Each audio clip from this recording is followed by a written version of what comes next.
Soyayya, wayo soyayya, soyayya, wayo soyayya, soyayya, wayo soyayya, soyayya. Ban faɗa don ki jawo shi ba, kuma ban faɗa don yin aikata hakan ba.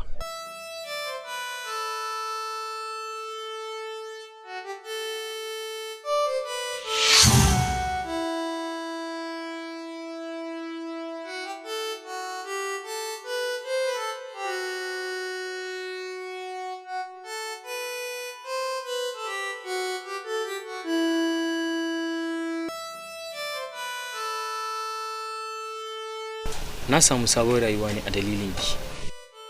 Kin cece ni a daidai lokacin da na gwammace mutuwata da rayuwata. Me yasa zan rabu da ke? Na samu soyayya, biyayya da kuma kulawar ki a gare ni.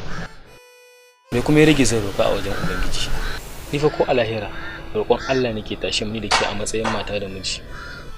Kawai dogon numfashi nake roƙon Allah ya bamu domin mu yi rayuwa ni da ke mai ɗorewa.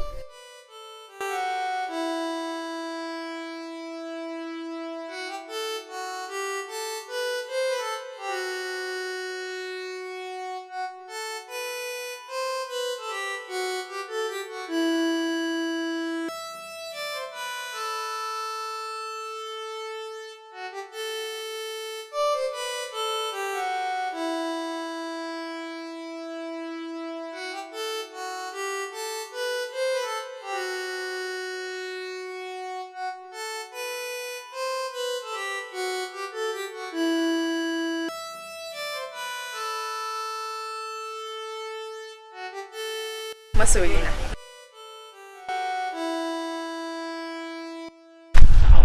Masoyiyata. Fata na Allah ya tsawaita mana rayuwa. Ya kai abin ƙaunata. Kai ne wanda nake ganin sunayen 'ya'yan da zan haifa a cikin idanuwanka.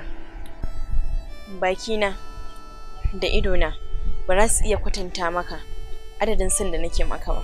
Tsananin son da nake maka ya sa ba na kallon ka a matsayin kai. Ina ma kallon kai ne ni. Na zama kai. Kin zama ni.